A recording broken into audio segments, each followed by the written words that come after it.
Before we get started, we want to quickly address the recent tragedies in El Paso, Texas and Dayton, Ohio. Predictably, a number of our wonderful patrons have asked us our thoughts on various political figures' decision to place the blame on video games as a cause of extreme violence and domestic terrorism.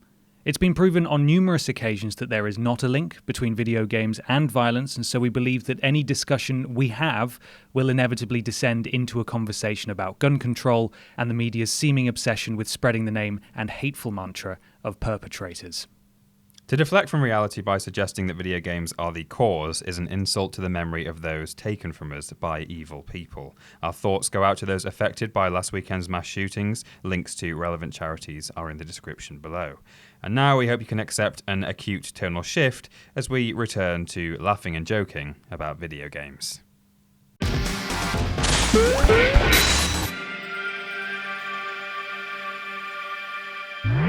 Hello everybody and welcome back to the TripleJump podcast. It's a video game podcast. My name is Ben. And my name is Peter. I added in the It's a Video Game podcast before our name because I feel like eventually we're just going to start this into, it's just going to be a 2-second recording of us just going, it's a video game podcast. And then that's the end. And that's just it. Go Scarlet Fire. It's a video game podcast.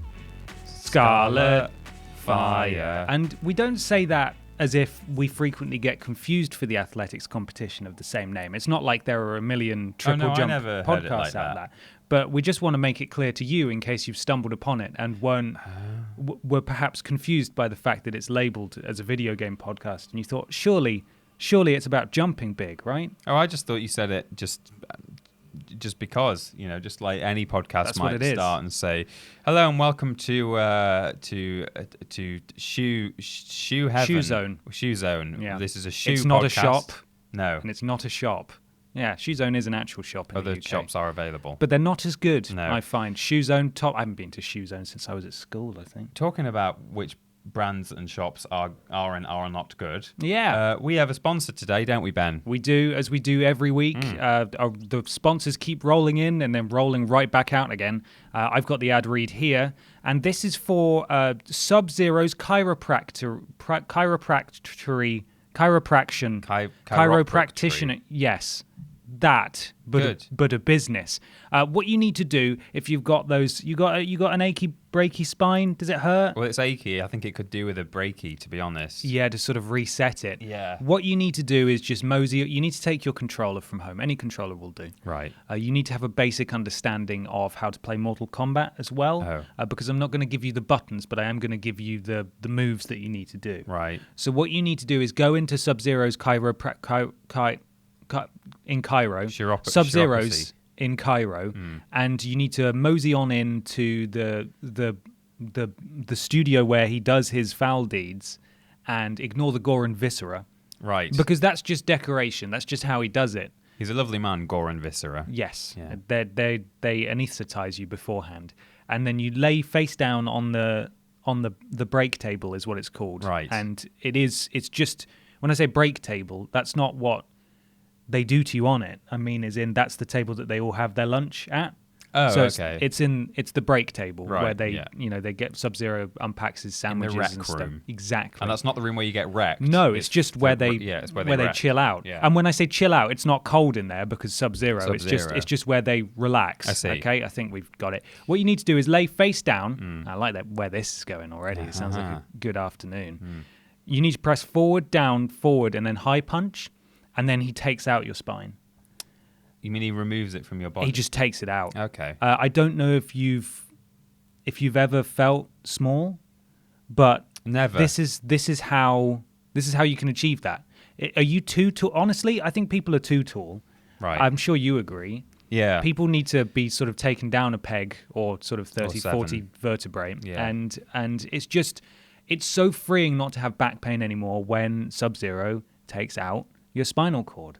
So once again, that's Sub-Zero's in Cairo. Patisserie. And you need to lay down on the break table, forward, down, forward, high punch.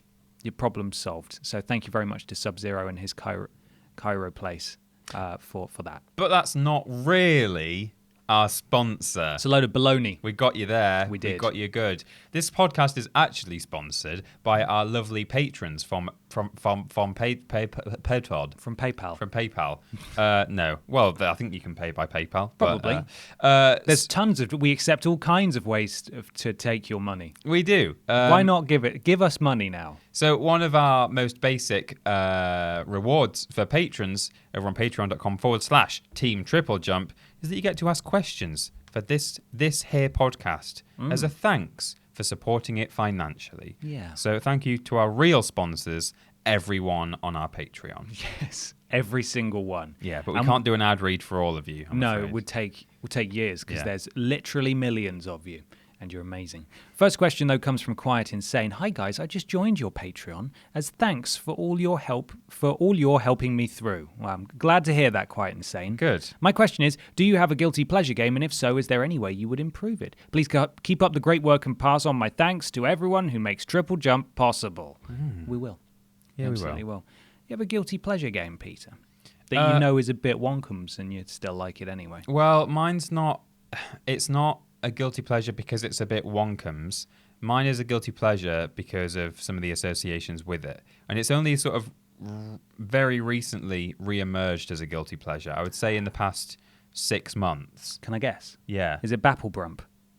What? Is it Star Wars Battlebrump? Oh, no, it's not that. Oh, okay. I mean, I could say, I've talked about that game already. Yeah, Star Wars Battlefront 2, I really enjoy, and people don't, and they're annoyed about it. And the way I would improve that would be to take out all the microtransactions. All there the you nonsense. Go. That's that. I'm not going to talk about that today. My love has re-emerged quite recently for Minecraft. Okay. And I haven't yet actually decided to play it at home because I know that once I do that, I will be in big trouble. He's gone. You'll never see him again. And I think the reason I don't play it, or the reason I think it's a guilty pleasure, is because partly it has a very big association right now with younger gamers, the annoying kind, not just like, oh, young people out starting their way out on gaming. No, it's like, you know, the bratty boys and girls. Right. So that kind of puts me off to some extent. But also because I know there have been worlds that I've made in Minecraft over the years where I've really invested time into, you know, digging out an entire mountain, making a tree farm, you know, doing a load of mining. And then it's kind of like, for what? Why did I do that? Because I eventually abandoned that world. You're always looking for the next rush, aren't you? You are. Oh, what if I did this? Oh, what if I built this? The next project. And eventually, you run out of projects. Well, but this is the thing.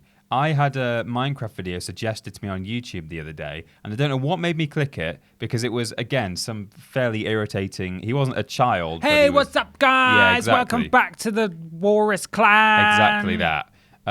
But for some reason I saw it and I was like, I'm going to click that. I'm going to see what's happened in Minecraft, because it was vanilla Minecraft. My God, the amount of stuff they've added. There's like, you can like make your own villages now, basically, in a kind of Terraria way where people come and live in the houses that you make. Oh, wow.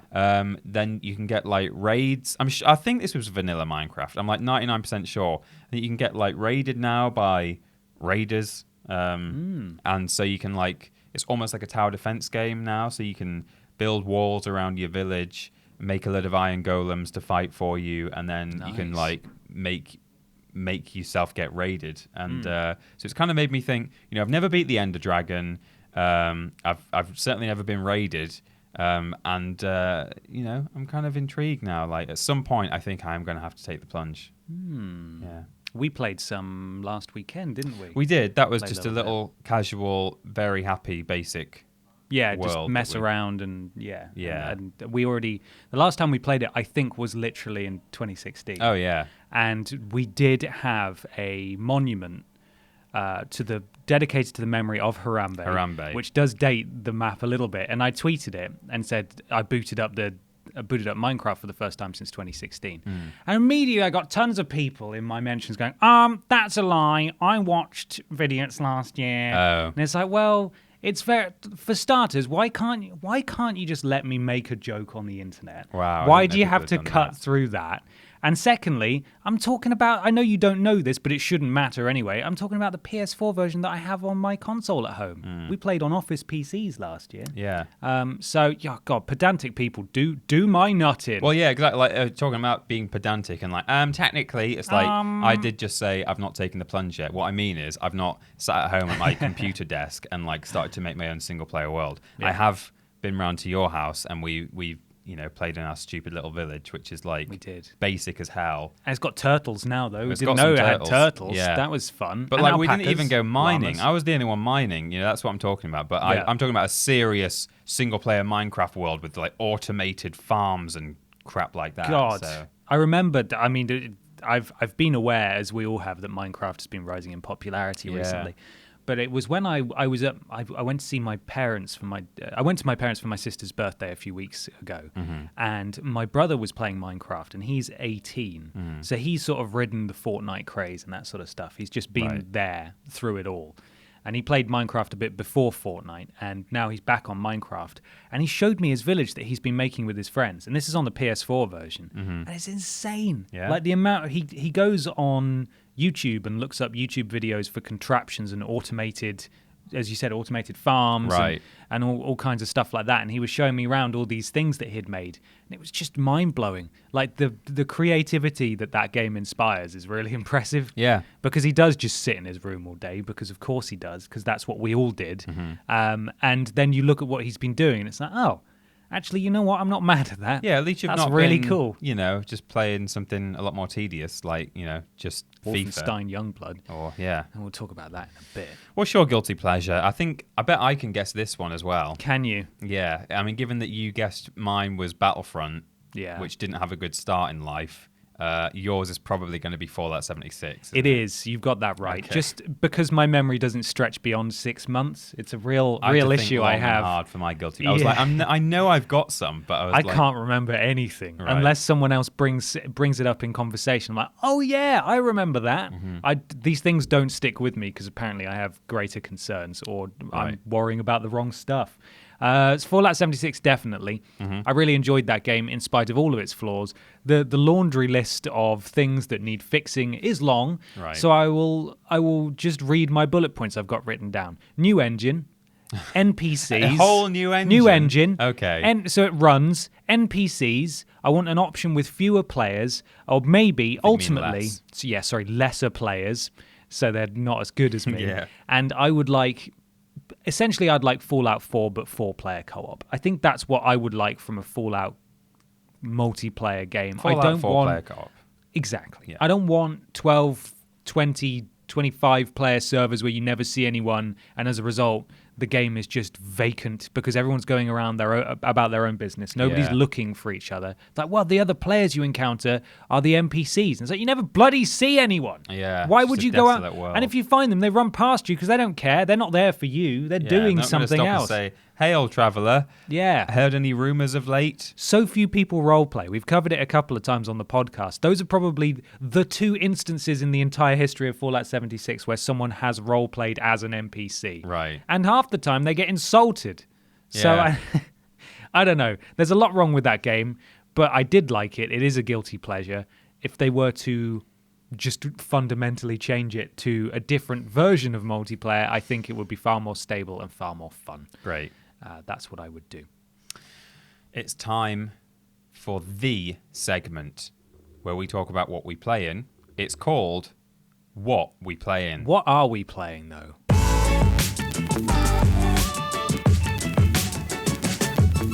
Welcome to WoWup.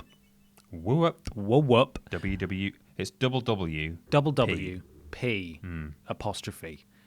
Question mark? There's no question mark, is it? It's just a statement. Yeah. I'm just picking stuff off the microphone because, I mean, we've talked about how these smell before, but there's actual, I'm assuming, breakfast treats from whoever used this last time, just on it, which is disgusting. Yum, yum. Could have been lunch treats. It depends what time it was used Oh, last. God, it's probably been here for years. You know what I would actually quite like to do is ask Adam Pacitti, our wonderful boss man, to have our to own buy muff. us our own muffs. Yeah. Yeah, so we can have our own fluffy muffs. Is that the technical term, muff? Yes, I think so. Okay. A little bit of ruffles. I just don't want to get close to it. It's disgusting. Peter, what have you been playing? I haven't played a lot of video games at home this past week, just because I've been busy with various bits and bobs. But I am continuing to play A Bug's Life on the live stream, which I'm thoroughly enjoying, and I'm surprised. I'm surprised at how many people. I said this last time. At how many people know that game, enjoyed that game, and are getting nostalgic vibes from it. I thought there would be some of that. But there's almost, I would say there's about as much as there was with the Harry Potter PS1, which understandably was a very popular game at the time, because Harry Potter was. But, you know, I thought A Bug's Life as a movie, it's one of those that people forget about. When you say list all your favorite Pixar films, you know, they say Toy Story and Up and the other ones. A Bug's Life Cars. comes in, right? Yeah, even Cars comes before Toy Story. Oh, why? Before A Bug's Life, sorry. Okay. You know, I was surprised at how many people really sort of went crazy in the chat saying, "Oh, this music's bringing back the memories and stuff." So that's really nice. My God, 100% in some of those levels is not as straightforward as I thought it would be. No? It's like the Dark Souls of Disney Pixar. That's what it is. Yeah. Yeah.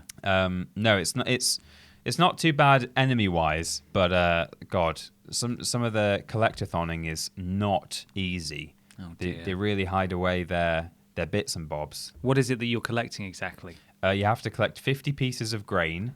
Of course, Which yeah. are Grain's just- really important in the film. Yeah, well, it is. Yeah, Doesn't he nearly get crushed by a piece of grain at some point? possibly. It's a bit of a vivid memory. I'm not sure if that's true. I think he nearly gets crushed by a rock or a berry or something. So you collect 50 pieces of grain. They don't do anything other than you have to collect 50 of them. They're not like health or anything. But you also have to spell out the name Flick, which is your name, but it's Right. F-L-I-K rather than... Okay. So there's no C to find. It's a little bit easier. Yeah, so there's just 4 floating letters. And then also there's this mechanic where you're able to... So his projectile attack is a berry that you throw. And there are different coloured berries that you can upgrade to in each level. So you always start on red, and then you can get blue super berries, which just do more damage. And you can get homing berries. But the top level berry you can get in each level is gold berry. And when you kill someone with a gold berry, they don't respawn. Whereas if you kill them with any other berry, they will eventually just come back where they were before. Right. So you have to get the gold berry either by growing it out of a seed by collecting a bunch of tokens. It's complicated, isn't it? Yeah, it is. Told you it was complicated. It's really complicated. Or you just find the gold berry. Sometimes you can just pick it up in the level. And then you have to kill every enemy permanently using the gold berry. Oh, wow. Yeah. That And sounds like sometimes a lot there's of work. a couple dozen enemies to find in the level, and some of them are fairly open plan. They're not sort of linear tunnels or paths or anything. They're just a big space where you have to go and find stuff. So Do you get a special treat? you do. You get a bonus movie clip. So there's movie clips at the start of each level, but then if you 100% the level, you get more of the movie clips. Were they horribly compressed? They're not as good as I expected they would be.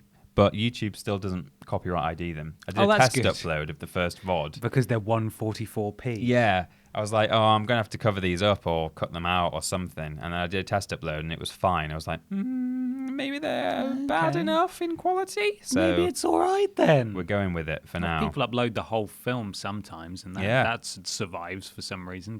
But don't you put 3 seconds of El Chombo, a chacarun, in there? No, absolutely not. You'll get taken down. As Yeah. I discovered recently, when I put El Chombo chacarun, which was obviously hilarious 4 or 5 years ago, into a video that I released 4 or 5 years ago, and it sat unmolested for half a decade. Oh, really? And then they were like, They just were ruthless, and they took down all of these videos that had like 30 views. And I was like, "Oh, you really showed me." They took them down. No, they did. No, that's not what I mean. They said we're having all the ad revenue taking all of the ad revenue. Thank you very much. from these videos. You can't even monetize them anymore because I don't have enough subscribers or views on that account. Well, no, but I think if you've used their content, they can still just run ads on them. It's like you can't run ads on them. But wow, they showed me, Peter. I really learned my lesson. They sure I'll did. never do that again. Why not cheer yourself up by telling me what you play in? Well, I don't think it will cheer me up. I've been playing Wolfenstein Youngblood. Oh, yeah. Which we've done a Quipscope video on, giving thoughts and impressions. There's footage. You can see that sort of stuff. The VOD of it will be up now as well because I streamed a little bit too. This game does not impress me. Does not impress me much. No. It is a continuation of the Wolfenstein franchise. The Wolfenstein franchise. Yes. Frankenstein. Dr. Frankenstein. Dr. Frankenwolf's. Yeah. And it is following the misadventures of the twin daughters of B.J. Blazkowicz, who is the protagonist of the other games. And the other two games have incredible stories, and they, like, surprisingly really make you care about a man whose name is B.J. Blazkowicz, which of course stands for Boris Johnson Blazkowicz. Absolutely. Prime Minister. Bojo. But yes, Bojo Blazkowicz. And this game does not do that. It's a budgeted release, so it's, I think, £30 odd, thereabouts. So not usual full RRP. They have done a little experimentums with it. It has 3 currencies. One of them is a premium currency. You go up levels. The enemies have levels. You unlock abilities with skill points, and all of the missions take place within a set few maps, so you're running back through the same areas over and over again. As I took way too long to explain to you in the Quipscope video because I wasn't sure how to word it, think Destiny or The Division, where it just takes place in this world. You can go to any part of it at any point. It's just you'll be running back through it endlessly. And that's not what I want from Wolfenstein. That's not what a lot of people want from Wolfenstein. You expect a relatively linear first-person shooter experience with a story from start to finish. That's not what this is. I don't think it works very well. I do find myself oddly drawn to play it, but I think that's purely because it is a time-wasting game where you can switch off your brain, and it's quite satisfying to go up levels and things like that. But I couldn't care less about the characters because they've got zero development whatsoever. In fact, they're quite unlikable. Right. Because they just force cringy writing and cringy moments in, very few and far between. There's a huge amount of, and are you ready for this? I hope you're all wearing your thinking caps at home. There's a lot of ludonarrative dissonance. What did you just say? Yeah, that's right. You just got book slammed. So that's narrative dissonance from the murder mystery board game.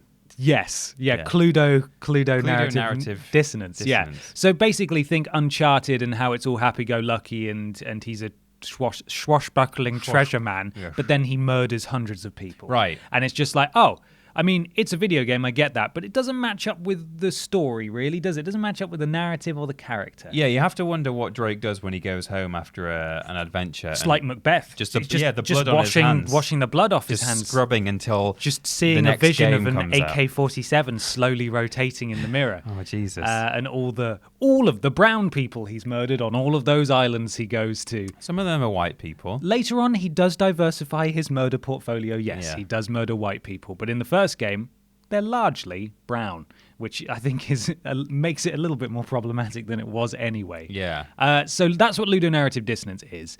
And in this game, it's introduced, the two twins are introduced in a cutscene. One of them is punching a punching bag, and the other one is aiming down the scope of a rifle. So immediately you get the idea of what these two sort of characters are. Sure. But it doesn't matter because that affects their starting weapon, and that's it. Right. And you immediately pick up more weapons. Turns out they've never actually killed before. Blink, and suddenly they're in Nazi-occupied Paris trying to hunt down Bojo Blazkowicz. They've never killed before. They've never killed before, and the first cutscene on this airship they've infiltrated is them, which is the only sort of start to finish narrative level that I've played so far. Okay. And I'm level 30 now, and the highest ranked ability that you unlock, you sort of unlock abilities at each sort of set of 10 levels, and 30 is the highest level that you unlock stuff. So I'm already level 30, and this cutscene that introduces it, they're sort of hiding up in the rafters, and they spot this guy wearing headphones just moving boxes around. And like, what do we do? Do I go down there? And I've got a mop. Maybe I can stab him. And then one of them eventually goes down there and starts to like sneak up, and then just sort of she knocks something over, and he turns around and goes, you're screwed now, little girl. Right. And she rams the mop into his stomach and draws blood, and he's like, why would you do that? Blood with a mop? I think it's sharp, maybe. A sharp I mop. don't really know. Okay. He drops his gun. The other twin comes and picks up the gun, and just as he's about to do something menacing, his head explodes, and behind him is the twin that's holding the gun. Right. Or in fact, maybe she had her own gun. I don't. Honestly, it doesn't matter because they then look at each other. The one who shot the man throws up and then immediately goes, "Yeah, that was awesome!" And they both go, "Yeah, that was amazing!" And then you brutally murder everybody on that airship, and it's fine.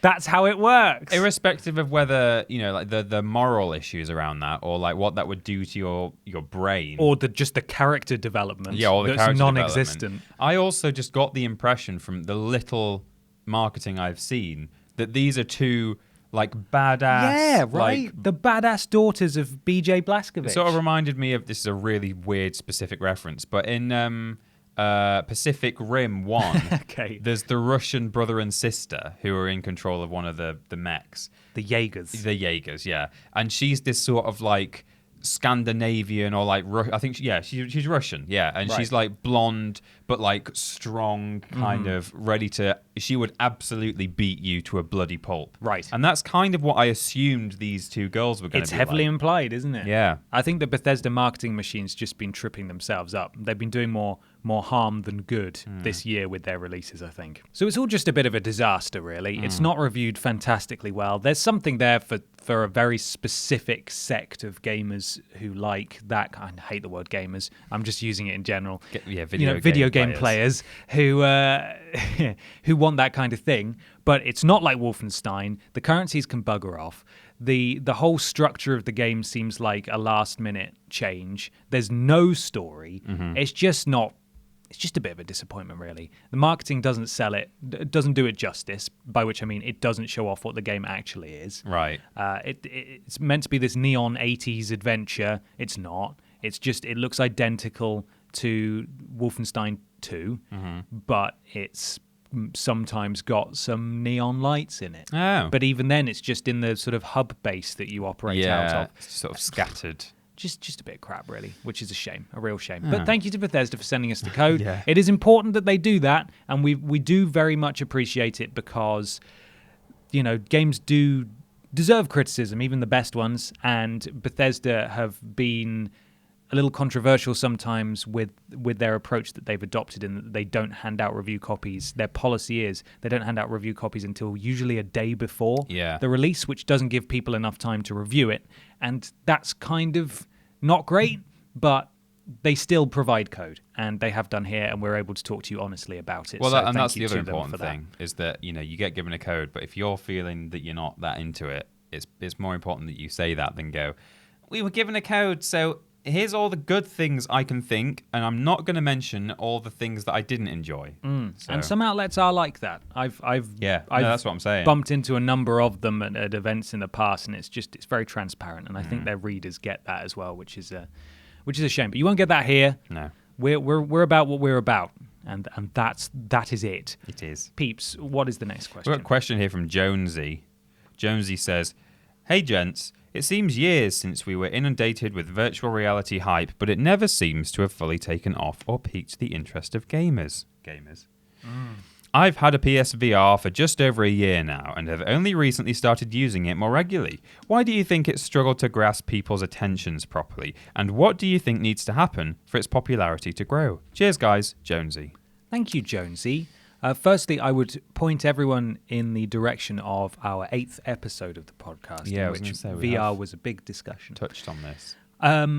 To briefly recover that ground, I think the problem is that it's just not being marketed as much as it should do, and PlayStation have been guilty of doing this kind of stuff again and again. Yeah. there aren't enough great games for it. There are some great games, but there aren't enough. And big companies, imagine if Naughty Dog made a VR game and what that would entail. And I'm not talking about The Last of Us or Uncharted, but in first person and VR, because I'm talking about a very talented group of people with brilliant creative ideas coming up with something and building it from the ground up for VR. Well, you say, you're not talking about first-person Uncharted or The Last of Us, and that's I think that's part of the issue, is that the games that are coming out at the moment are either spin-offs from other franchises, but they're just gimmicky, so that it's like, hey, here's basically just a couple of new missions. We've managed to drag it out to about 2 hours of gameplay or whatever. Other franchise you already know, like Batman VR, for example, is great, sort of, but also a bit like, this isn't a real game. This is an experience. And I love that game, but you are right. Like it's one of the better VR games, but it's only a great VR game if you like the Arkham games, because it ties into them. And you don't get much apart from that. Really, I would say, only really a great VR game on your first playthrough or possibly your second. And at that point, the novelty's worn off, that like, oh, look at I've got Batman hands. I've got battens. I'm throwing a bat around. I'm dancing in the mirror. Except when I press the share button, it clips my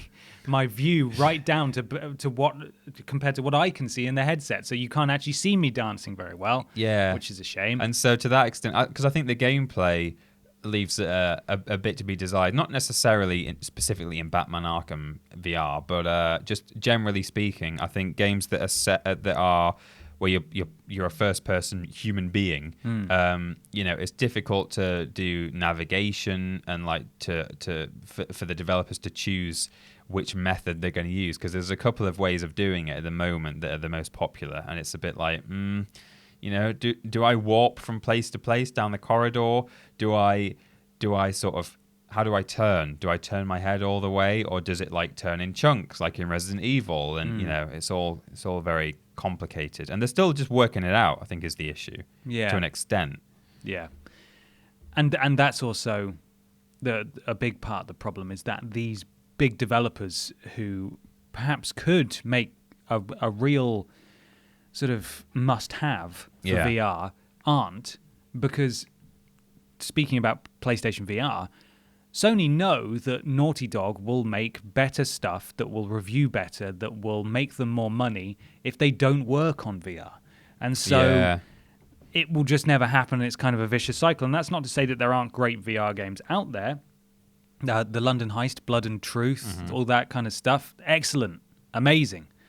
But VR is still probably in its infancy, really, because we've had maybe two generations of slight upgrades over the past few years, and we're far removed from the Virtual Boy.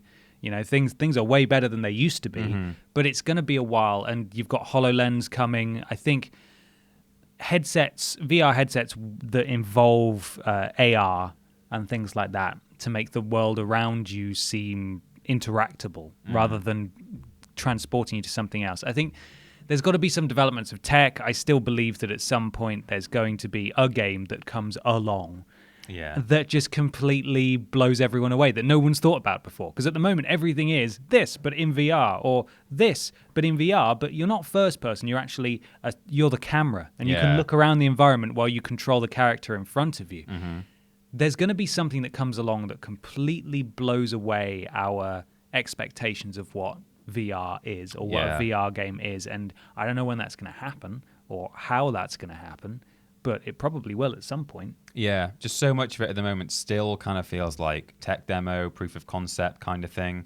We've been it's weird that we're still saying that, because we've been saying it for a couple of years now, really. That like, oh well, we would recommend having a go at PSVR. Don't go in if you're expecting a AAA hit, because it's still in its infancy. It's still proof of concept. Yeah, it's good for a VR game. Yeah, like 2 or 3 years on, we're still saying, oh yeah, well, it's still in its infancy and it's still very much tech demo-y. But I think the one other thing that's still not really improved, and not through any fault of their own, it's this is just the nature of it, is that it's expensive technology. Even PSVR, which is the cheapest as far as I'm aware, is still going to set you back a couple of £100. And if you're going to spend that money, people don't want to necessarily do that if they're not going to be able to get some Naughty Dog big hit, or even if they might go around to someone else's house and try it, or in like a shopping center or something, and think, oh, this is a bit blurry. I think some people can't get past that it's not super crisp, and that's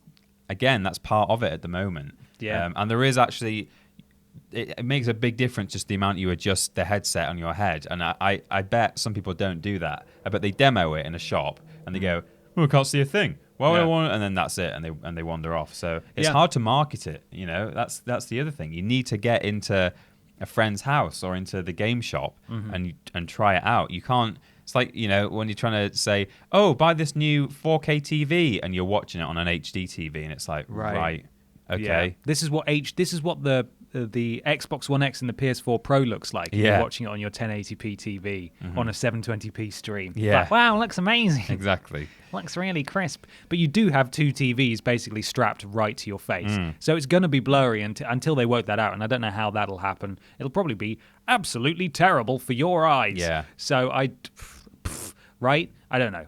Go back and listen to our discussion on episode 8 if you want some more context or some more information, because we looked at the sales figures and it's actually sold really well. VR, like, it's still doing good. I haven't touched mine for a while, since Astrobot last year, which was fantastic, and Moss as well, which was also really good. You played the Justin Roiland game, didn't you? Not in VR, though. Oh, didn't you? No, you can get that out of VR, so I didn't play that in VR. And I just assumed you'd given it. I feel like it would make that game needlessly...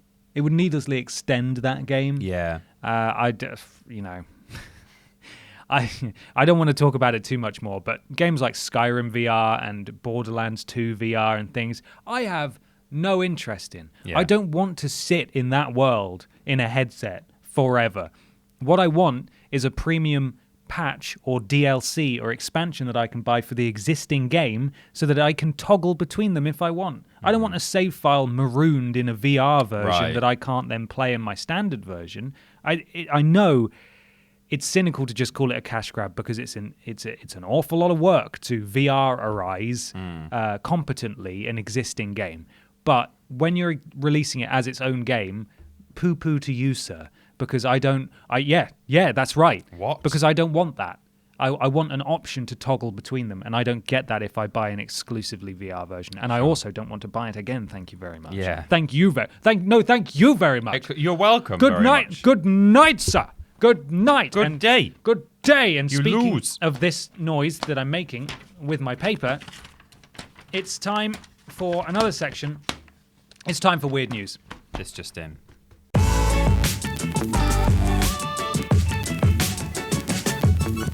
Peter, it's time for weird news. It is. Have you got a weird news story to tell us all about, Ben? Because I do, and I want to hear yours as well. Oh, well, that's so kind. I would actually like to hear yours more, because the next question flows out of the end of my weird news. Oh, yeah. I see.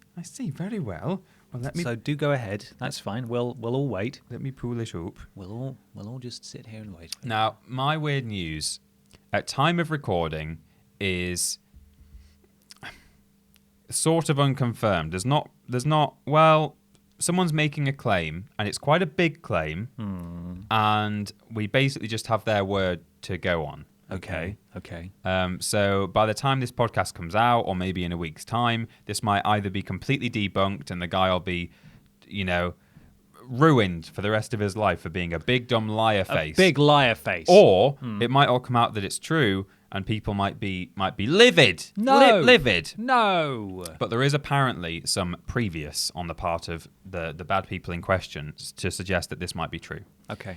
Supmato, that's a username. It's a good username. Takes break from YouTube following alleged run-in with 2K games over Borderlands 3. Now, this is a write-up from oneangrygamer.net. I don't know that one. No, it's not a big outlet, but this is basically, most people have covered this in YouTube videos because it's sort of YouTube drama. Right. And this is one of the only actual write-ups on a website, so that's the other reason why I'm hesitant to say, this is real. So please take this with a pinch of salt. Got it. Got my pinch. YouTuber and content creator Supmato is known for his Borderlands videos, and both he and his community were excited about Borderlands 3. Just until they got a little too into the weeds of the development, and it allegedly resulted in a legal scare for Supmato, which led to him calling it quits for now. Supmato posted video on August 6th explaining that he would take a break from YouTube and was putting Borderlands down for now after his experience with alleged goons sent to his house by 2K. That doesn't sound right at all. Well, this has happened before. Were they apparently. wearing 2K jumpers or something? Yeah. So then they've embedded the video. Basically, back in April, there were random appellations that Supmato and some of his subscribers followed after the names briefly appeared on screen during a Gearbox Software live stream of Borderlands 3. I don't know what the word appellation means, but I think it's... Define appellation. This is a formal term, a name or title. Would you like to hear the remaining one? No? Okay, so... My understanding is this is other Twitch accounts. Oh, okay. Appellation is in the French appel, to speak. That's, I'm assuming, the origin of that word. So it's like how you refer to someone's name. Right. So how you refer to someone, perhaps. Okay. Going with Siri as well. Oh, yeah. I think it's usernames, essentially. Right. Random what usernames. What an unnecessary word. Yeah. It turns out that those random usernames weren't so random after all. What they're saying by random appellations is there were a bunch of accounts visible on the Borderlands 3 live stream where they were just keyboards that had been mashed. So they were just a random string of letters, these usernames. Right. And they decided to follow those usernames on Twitch. Oh, okay. Because this is a channel that likes to dig into, of course, get the scoops, rumors and things like that. Yeah, so they just followed those just to see what happened. Turns out that those random appellations weren't so random after all, and they were actually test streaming accounts for the upcoming first-person shooter. When you follow accounts on Twitch, you're alerted to their streaming activity, and this is what happened with those test streams. However, the streams were private, but Supmato was still able to see updates from the stream via the Twitch thumbnail. He began collecting information from these thumbnails. Okay. So then he started posting about it online on his channel, just saying, oh, we think we can see this, that, and the other in the thumbnail. Is this confirmed? Is that confirmed? Just speculating. That's really interesting. As fans like to do. Yeah. As mentioned in the video, this has been... Are you okay? They're relying on the videos that have been embedded, and it's not really very good. Oh, okay.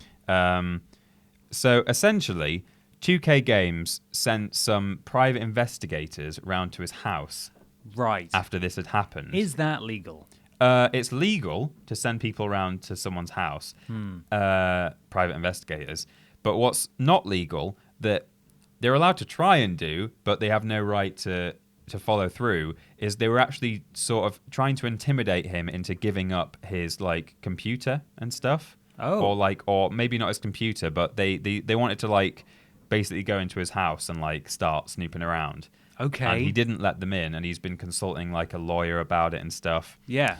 But so you might say, well, this sounds like bull, a big piece of bull. Right. Back in 2015, Destructoid, we know that one. We do know that one.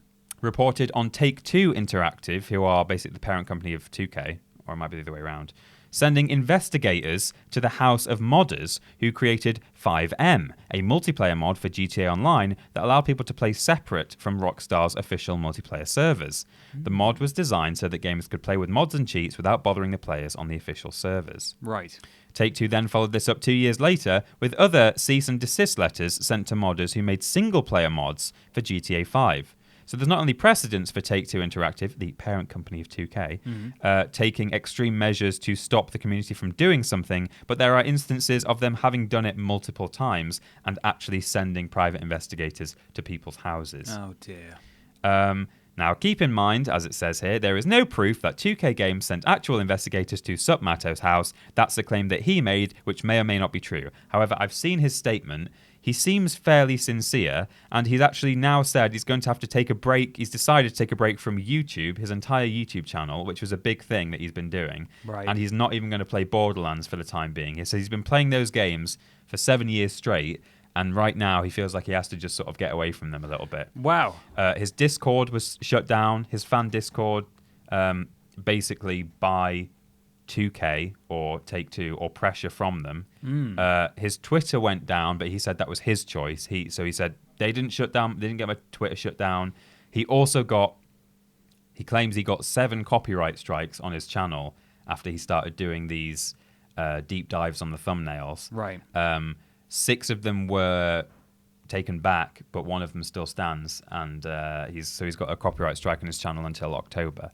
So that's weird and unconfirmed, but I am actually inclined. At first, I was like, "Well, this is just some attention-seeking guy." Yeah. But I think it might have happened to some extent or other. It sounds mad. It does. In that I don't understand what 2K would stand to gain from this. They know that he's a prolific YouTuber, and of course he would talk about it. It would make them look bad. Yeah. And also, he very clearly explained how he got hold of these things in the first place. That it's trackable. They, if they wanted him to stop, they would stop using those accounts. Well, the reason I think they didn't want people to know. I didn't think. Apparently, these accounts were only very briefly on the original Gearbox stream, and so they weren't supposed to be out there. Yeah. So they felt a bit bad. I think they felt like, no one's supposed to know about this, and they felt like, oh, that's a bit of an invasion on our privacy, as it were. But also, the reason given for, it was either for his copyright strikes or for his Discord being taken down or something, was that he had been...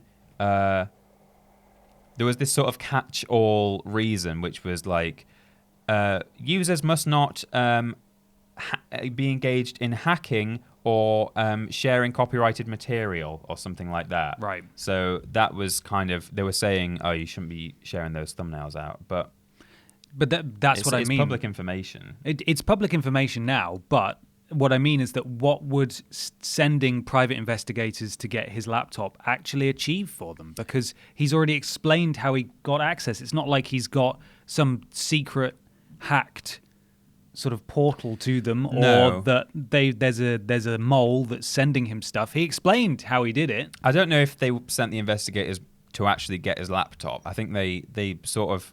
I think the reason they sent them round was basically to tell him back off and to intimidate him and make him stop doing it. Yeah, that's not legal, probably, is it?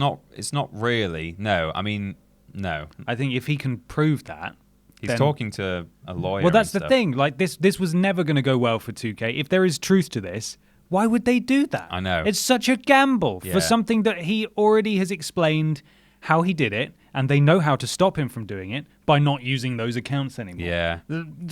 Maybe at the time it wasn't public where he was getting this from and how. Maybe he hadn't explained at the time. But Maybe. I think what they thought they would achieve is they would just send 2 thugs round to his house who would say, look, stop doing that. And they're both called Kevin. Yeah, both called Kevin. And their company's called 2K. And he would just stop. I think that's what they thought would happen. I don't think they thought that he would go, what the hell? This is what's just happened to me. He's a huge... Oh, God. The incompetence continues. If true, the incompetence is true. Staggering. Yeah. On all sides, really. Very daft. So that's all alleged. That's Alleged. all claims made by Sup Matto, or whatever he was called. But that's that. My weird news. Thank you to everybody who sent this. I did actually find it myself, and then it's popped up a number of times. People have tweeted it. Someone submitted it in a Patreon question, which we'll flow into in a second because it asks about larger things. But here we go. This is from Push Square. We know that one. We do. Raging Zelda fan smashes PS4 over Breath of the Wild copycat Genshin Impact. Okay, I didn't know a raging Zelda fan had smashed their PS4. I'd seen about this game on Twitter. People have been tweeting about it. And it looks so Breath of the Wild. It does. But Very Breath of the I didn't Wild. know a raging gamer had done a Smash'ems. So tell me more. Here we go. Oh boy, this is a doozy. For those who aren't aware, one of the many games announced at this year's China Joy event is Genshin Impact, an open-world action RPG that might ring a bell. As you can see in the announcement trailer, you can't see, but you can look it up if you like.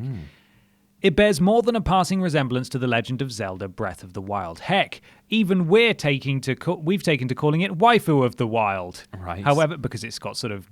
I know it's made in China, but it's very sort of anime-ish. Surely Breath characters. of the Waifu. Yeah, it would be way better, better, wouldn't it? Waifu yeah. of the what? Come on, Push Square. However, some are taking it a little more seriously than we are. As reported by Daniel Ahmad on Twitter, one particularly miffed Zelda fan thought the game to be a little too close to Nintendo's acclaimed adventure title. In protest, he destroyed his PlayStation 4 Pro by throwing it to the ground during the Chinese gaming event. We wish we were joking.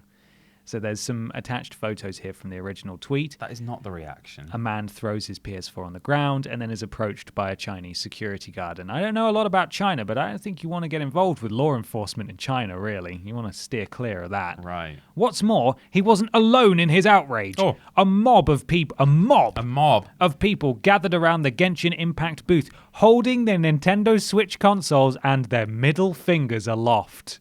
So hang on, he took his own PlayStation to the event and smashed it publicly as a protest. Yep. And then people were holding their Nintendo Switches and their middle fingies up at the booth to protest. Okay. It's an embarrassing reaction to a game that looks pretty promising, even if it does wear its inspirations on its sleeve. Sharing a similar art style and structure isn't some sort of condemnable offense, but common sense doesn't always come easily, and it certainly won't fix the poor PS4 Pro that was sadly lost in this bizarre turn of events. A Pro as well. What a waste. What a child. So here's the photo of... I get that it was protesting, but just like... It's kind of cringe. This is all sort of the gamer culture we were talking about last week. If it loads, Twitter, come on, do us a favor. There it is. So there's 3 or 4 people holding their middle fingers up at the booth, just in general, and playing Breath of the Wild on their Switch, as if that would somehow change things. Cancel the game. Cancel it. We've made a mistake. Honestly, it's a bit unfair, I think. It's not very nice to those people who've worked very hard on that game. No. And so we go straight into our next question from David Lever. Yeah. Hey guys, still loving all the hashtag content. I wonder what you thought as regards copying in games. This is to say a successful game comes out and then relatively soon after another game comes out, which whether it is good or bad has very similar features. I personally don't mind, as I think the accusation of copying is thrown around too much, and a good feature is a good feature, and it could be coincidence anyway. I don't think it's coincidence in this case. I think there's a very real chance that they thought, that looks really nice, we're going to do that too. Well, so this is basically my answer to that question, is that I actually think in this instance, it's a bit brazen. It's a bit like that game looks almost identical in art style and gameplay, really, and enemy design to Breath of the Wild. And yeah, I kind of have to say, look, just mix it up a little bit, for God's sake. However, my broad answer to the question is that, it's that age-old adage, that old chestnut of imitation is the highest form of flattery, or whatever it is. Yeah. I think it's fair enough to inspire other people. I remember, I can't remember who I'm quoting here, but someone just said that like all the best creatives aren't necessarily the ones with the best mind. It's the magpies out there who just fly around, take a little, have that one shiny thing there. Cherry picking. And then they put them all together with their own shiny things as well and make an even better shiny thing. And that's fine, I think. Yeah. No, I agree. You look back at the history of game development and you see Doom and Quake, and then you see all the games that came from that because that was the next big thing. You look at Half-Life and how that changed narratives and story in games, sorry. Yeah. And more recently, you look at The Last of Us and you look at Uncharted and how Naughty Dog have tackled that style of narrative with sort of cutscenes that immediately flow into the gameplay, and then it loads behind that and then goes straight back into the gameplay. And sometimes you'll be playing and it just takes control from you and some sort of scripted interaction happens, and that spread immediately to the Tomb Raider reboot. It spread to God of War. God of War. It still spread all to in one take. All sorts of other games, and it's fantastic because that is the future of that kind of game. If you want a believable narrative, Naughty Dog proved that is how it is going to be done now for until the next thing comes along, whatever that is. Yeah. And I don't think that's a bad thing. David Quage and his weird choice games. There were always games that gave you choice, but not quite like that. Yeah. And off the back of it, Telltale did really well. And off the back of that, Square Enix did really well with Life is Strange. It's fine, I think. In this particular instance, graphically and to an extent gameplay-wise, it looks very similar to a game that already exists. The reaction should never be like this. You can look at it and just go, that's sort of hilariously similar. I wonder what their thoughts were there. But to smash up your console, and to hold your middle fingers aloft at the injustice of it all, it's pathetic, really. It's kind of pathetic. It is. It's childish. I'm not saying that the act of protest is a childish thing to do. If you want to make a stand, then go to the booth and hold up a sign or whatever. Just choose your battles. But don't go there and break a console. That's like having an actual... it's a planned, scheduled temper tantrum, isn't it? Remember when everyone burned their Nike shoes? Yeah. And people were buying Nike shoes to burn them. Some people burned them while they were wearing them. Bloody idiots! That's all you need to know. That's how stupid you are. Nike is loving this. Genshin Impact is loving this. Yeah. I wouldn't have bloody heard about it unless people started kicking up a massive fuss. You fools. And they didn't design this game for you to be outraged, but you've helped. I don't... No, it's ridiculous. They've done a... Yeah, like you say, it's counterproductive in a way. If you're trying to say, like, down with this game, don't start screaming and shouting about a game that most people don't know about. No. Yeah. Stupid. Really stupid. So that's our weird news. Thank you very much to David Lever as well, who did actually send in that story too and then just asked generally about how we feel about the copying of things. It's now time for a gigantic, but not quite as gigantic as normal, just kind of a nice discussion. A large. But it's bigger than... It's rotund. It's larger. It's not the biggest discussion. Plump. Discussion, it's bigger than most.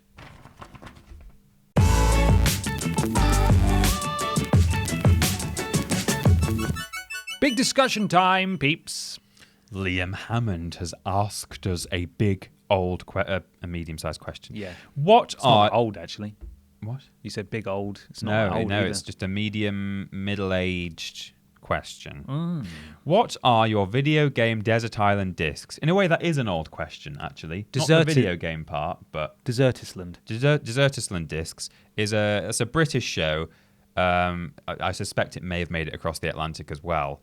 But on BBC Radio, they have a show where they have a celebrity on, usually a bit of a national treasure level sort of celebrity. And they actually have to say, if I went to a desert island, I would take this book, these, I think, 8 songs, and this luxury item. But we're being asked what video games we would take. Yeah, so we're not talking here to extrapolate on the question. We're not talking... we're not going to go into detail. Does the island have power? Can I take... No. This is just 3 games that we could play if in isolation in just an endless amount of time. In isolation. So, like, you shouldn't even necessarily say your answer, like, I would take Ark because it would help me with my survival skills. Like, no. That's not what this is about. It's You're not about getting off the island. Yeah, it's not about being on the desert island. It's the same as being locked in solitary confinement. It's a metaphor. It's a metaphor. Stuck on a desert island for indefinite amount of time, what games would you have with you to see through such a trying time, says Liam. Thank you, Liam. Thank you, Liam. Should we trade them back and forth? Yeah, why not? I just clocked one of yours accidentally. I'm going to start off with mine. Oblivion. Oh, okay. And what's yours? I put Skyrim / I was going to put Oblivion and then I forgot to do it because it was later. But yeah, Skyrim. Skyblivion. I know that you have played Skyrim to death and you've said that I'm so burned out on that bad boy. Yeah, see, I didn't do that. I do the old thing where it's like every time I start a new character, I'm like, this time I'm going to do it differently. I'm going to be a wizard. Yeah. And then like you get 2 minutes in and you're like, no, I'm going to be a thief again. Stealth assassin. I want to be a stealth archer. So I've played the Thieves Guild a lot and the Dark Brotherhood a fair amount, but there's still a lot of that game that I've not played. Yeah. And, even just those sort of Radiant quests and the random encounters and stuff, there's so much for me to still play in that game. Yeah, I think that's the same with Oblivion. Skyrim improved on Oblivion in a lot of ways, and I feel like if I went back and played Oblivion now, I probably wouldn't. My memory would be tarnished because I haven't played it for years and years and years. But I love that game. I prefer the soundtrack in Oblivion to Skyrim. Yeah. I prefer the setting. Yeah. I just like it's green and colourful and it's nice and everybody has a massive moon face, but at least they've got colour to their faces. They're not all sort of ashen and haggard like they are in Skyrim. Everyone looks tired all the time. It's just kind of a depressing world to live in. Yeah, it's just I like Oblivion. I'm not a huge fan of the Oblivion gates or the main quest. I don't think I ever actually finished the main quest in I Oblivion did, but I for didn't my finish playing. the Skyrim one. Oh, yeah, well, you're not missing much there either. They can't do main quests. No, they can't. Bethesda, not great at them. I did actually play Oblivion about a year ago, and yeah, it's not quite as good as you remember, especially having played Skyrim. I think gameplay-wise, I agree that the soundtrack and the setting are way nicer than Skyrim. Yeah. I love Cyrodiil, and I don't actually like Skyrim very much as a place. No. But just in terms of gameplay, if I'm going to be stuck in this room, I feel like I can get a lot more ultimately out of Skyrim than I can Oblivion. You're probably right. The various expansions for Oblivion were amazing as well. If those are true. included, like Shivering Isles. Shivering Isles was great. I really like Knights of the Nine as well. That was really good. I never played the expansions for Skyrim, A, because I was already burned out on them, and B, because Bethesda had this absolutely BS agreement with Microsoft that was long-standing, where the versions, the DLC would be exclusive for almost a year before Right. PS3 players would get it. And the PS3 versions of Skyrim and Fallout 3 were appalling. Just so buggy, and they broke, and they didn't work. And it reached the point where I was suffering through, because my save file was quite big towards the time I was ending, because every time you move something, it remembers. And it just barely ran. Right. And I was thinking, I do not want to play these expansions. They don't deserve my money, to be honest. And also, I don't want to suffer through that. I already suffered through Fallout New Vegas's expansions, and those just didn't work at all. Yeah. It just didn't run. It just broke and crashed all the time. So I prefer Oblivion's expansions as well. And I think I'd really like to go back to it, even if the first thing that I would do, as I do every time, is sneak in the first cave and push the left analog stick and prop it up so that your sneak skill just goes up to 100. You leave it overnight and you come back and you've got 100 sneak skill. Really? Yeah. No, I know that happens, but like, is that what you do? That's what I did. That's what you did. So it was like, I can immediately get to like level 5 overall. Yeah, but then I just feel like, I mean, that's a whole different discussion. That's actually a big discussion we should do at some point. Yeah, like, I suppose so. Should you do exploits like that where you're not doing a cheat, but you're using the game? I feel like I've not earned that, and that's not, especially in a role-playing game as well, where it's about who you are and like your journey and stuff. I'm just really good at sneaking. Yeah. That's just how I've always played that game. Is I like to sneak, and I want to be able to sneak good from the beginning. I've started a new game 7 times in the last 6 months, and I want to be good at sneaking again. I guess that could work, because you can't really add a backstory to your character in those games. So you could just say like, oh no, I'm like a master thief and I've just arrived in Skyrim. Sure. So like my sneak skill is I already... mean, you can try and justify my badness however you like. Yeah. I just wanted to be good at sneaking immediately, and that was Okay. it. Next game, what have you got, Peter? I have got... I mean, okay. Which one are you doing next? Because that one is that one for me, if you see what I mean. Okay, I'll say I'll do that one next. Okay. So I've put my guilty pleasure, Minecraft. That's a really good idea. It is. I feel like if I am going to be stuck on a desert island, I'm not going to abandon the world that I've put all the time in, because I'm stuck on a desert island, and I'll be able to go and play Minecraft every day for as long as I like. That's actually the opportunity. I tell you what, if I had no job and no commitments, I do definitely subscribe to that whole thing where people are like, if I won the lottery, I would still like do a voluntary job or something, because you need to get out the house. But if I had no commitments, I would definitely start a Minecraft single player game. And just because that's what happens, is that I invest all this time into these worlds, sort of a few hours each evening, and then it goes on for a few weeks, and then something gets in the way where for about 3 or 4 days on the trot I can't play my game, and then I kind of just forget that it ever happened. Yeah. And I think it would be ideal on a desert island. It's an infinite world. Especially now that they've added so much extra content, I could make these fortresses and defend against raiders, and I could go and fight the Ender Dragon, and I could just build an entire city to live in, Peterville, vicariously, and I would rather be able to play online with friends, but that kind of defeats the purpose of the isolation, so we won't allow that. But yeah. Well, another game that I should be able to play with games usually, but I am playing, I would happily play by myself, is is Borderlands. I suppose Borderlands the Handsome Collection is the best shout because it has Borderlands the pre-sequel and Borderlands 2 on it. Yeah. And I could just play those games probably indefinitely. Just do everything in them, finish them, start a new game plus, and the new game plus goes up quite a way. Yeah. And that would just be sort of, I've played those games so many times and I like them a lot, and there's a theme with all my games in that they are very expansive and sort of not necessarily open world, but long games. And in fact, I think they're all RPGs actually. Yeah. They are. But Borderlands is my one that I would gladly just play again and again. Mm-hmm. Yeah. Well, so there you go. We've done Oblivion and Skyrim, Minecraft and Borderlands. Those are all expansive. These last two, yours is still expansive. Mine's not, but I think we've kind of brought them along for similar reasons. Childhood classics. Of course, I wouldn't go anywhere without my Spyro 1. No. I definitely... I've said this before, I think Spyro 2 is objectively a better game, but I'm very much taking Spyro 1 to the desert island for nostalgic reasons. It's beautiful in its simplicity. It is, and I don't think it is a wild, crazy ride gameplay-wise or narrative-wise, but it is, I think more than ever, if I was going to be stuck in isolation, what I would get out of Spyro would be the nostalgic factor rather than anything else. I always get that when I play it, but particularly if I was just trapped on a desert island, I would want to play that game and remember when I used to be a boy. Remember the real world? Do you remember that? It would bring a lot more to me.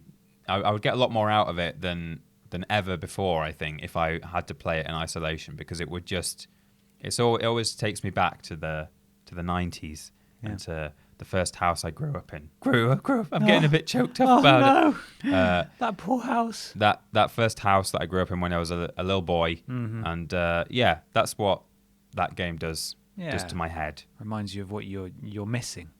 Yeah. Maybe it made me sad. It might make you sad, but then you'd flame charge your head button and gem collect an egg. Am I right, dudes? Yeah, and then I'd be happy. Radical. Yeah. Final Fantasy VII is there mine. It was the game that turned me into a gamer. It really sparked, sort of lit a fire underneath me that made me realize that actually games could be more than just a thing that you played when you were bored, and your friends all have them and stuff. So I suppose I'll play games. I'm not very good at them. I don't have many of them. Final Fantasy VII though. Bought that from Electronics Boutique. My mother picked it up, actually. Oh. We went in there. I think I had some... I remember what it was.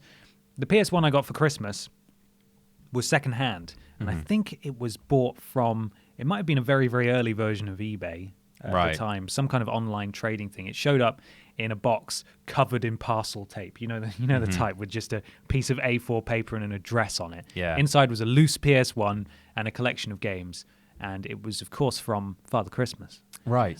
He sent it in the post. He sent it in the post, yeah, because he couldn't quite get it to me in time for Christmas because the post it's bad over Christmas. Did you get it after Christmas? I think I got it just after Christmas. From Father Christmas? From Father Christmas, yeah. He sent me, don't worry, he left me a note. Yeah. He explained everything. He said eBay's a bit crap at the moment, but just you wait 20 years, it's going to be amazing. Yeah.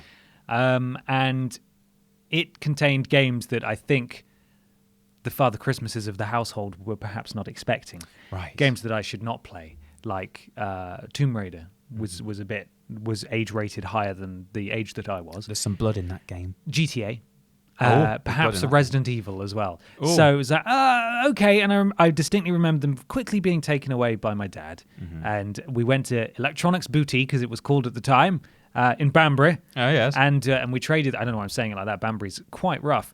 We traded them all in, and I had some money, and I was looking through it was just, I think they just had a bin of used games. It wasn't even nicely assembled. But I think my mum picked up Final Fantasy VII, maybe just because it was a bigger case. It had more discs in it. So what do you think of this? And on the back it had a picture of the mini game where Cloud is snowboarding and stuff. And I was like, yeah, okay, yeah. I'll do the snowboarding game. I like the snowboarding game, Final Fantasy, the snowboarding game. So I then bought it, took it to my friend's house for a sleepover, played a little bit of it. I've talked before about how the intro cutscene really just messed me up and freaked me out. Left it with him for like a year. Then he gave it back, and And I just fell in love with it, and I just completely bowled over by it. It's a phenomenal game. It still holds up, I think, if you can get past the block hands. Yeah. And I would gladly play that game indefinitely as well.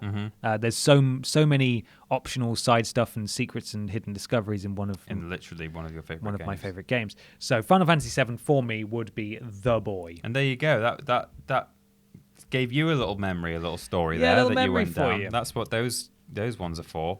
Yeah, absolutely. The happy times when we're stuck in the room or on the island. Why don't you let us know what you would like to receive on your desert island, on your video game desert island, in the comments below. We chose 3 each.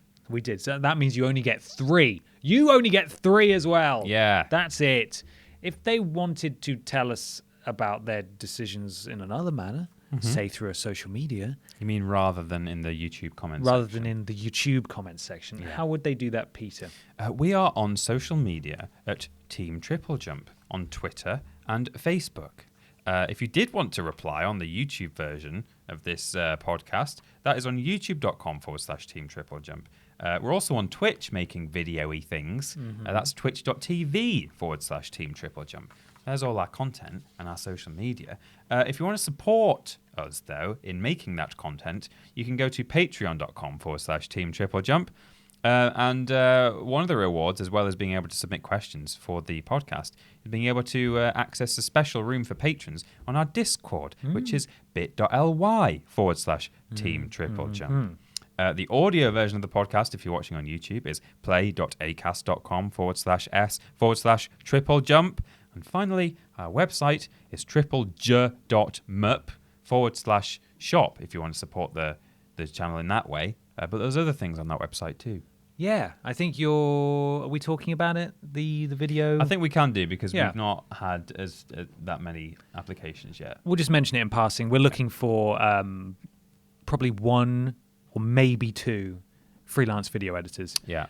So if you've applied before, feel free to send in another one if you'd like. And if you missed out last time, then we'd love to see your work and see what you can do. So triplej.mup to and click on the careers tab, I think at the bottom of the page, to find out more about that and what you need to do for that. If you'd like to follow Peter and I on Twitter, you can do at @PeterAustin and @confused_dude. Same goes for Instagram at @PeterAustin and at BenPotter20. We frequently tease stuff that we're working on Instagram if you'd like to see that and get little updates and stuff. Tiddly biddlies.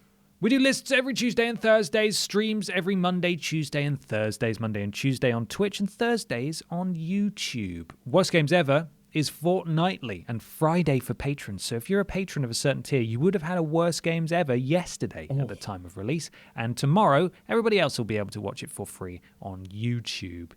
Finally, the podcast is every Saturday. And why don't you leave a review on iTunes or whatever it is that you listen to us on? It really helps. Something to do with Alan's gore rhythms. Now, we did a Patreon chat last week. Yeah. Which was our chat for... Was it our chat for July? I think it might have been our chat for July on the last day of July. Yeah. We have earmarked our next chat date. That is Monday the 19th of August, which happens to be the same evening that Gamescom has its opening ceremony, and there's going to be apparently all sorts of announcements. And we're, just like E3, we're going to do a stream along with that, reacting to it. So if you would like to join us, I think that's 7 p.m. BST. Yeah. We will announce close to the time. So our basic structure for the evening is we will be doing our Discord call. Then we'll be live streaming along with that everybody can watch. And then immediately afterwards, we'll be sticking around for a couple of hours and doing our first sleepover stream. So those of you who can't usually catch our streams because they're during the working day, we will be doing an evening stream, and we hope as many of you can come along as possible. It'll be daft. We'll probably get permission to swear and other things like that because we don't care about monetizing it. We'll just mess around and have a fun time with all of you. Yeah. So look forward to that. We'll talk about it again close to the time and let you know exactly when it is. Finally, we're going to finish up with our sponsor for this week. Yeah. It is Sub-Zero's practice that's in Cairo. If you lay down, forward, high punch, he will rip out your spinal cord. I don't want him to. Which will just remove all of your back issues entirely because you won't have a back anymore. Okay, you'll be a 2D thing. Yeah, you'll just have many issues, and that's fine. Have you ever had your ribs massaged from the back? Now's the chance. I bet it feels great because he goes in through the back, right? So usually, if you're going to have a massage, it'd be on the front. But have you ever had the back of your ribs massaged? Oh, I see. On the inside of the On rib the cage. inside of the back? You ever had that? No. That's something that Sub-Zero can do for you. And he'll do it at a reduced rate if you use the coupon code TripleJump my back hole. All one word. Right. No, it's not case sensitive. Anyway, thank you very much for listening, everybody. We'll be back in a week's time. We'll see you soon. Yes, we will. I hope you're well. Bye. Bye. I need Sub-Zero. I really need Yeah, well, he'll sort you out. Yeah.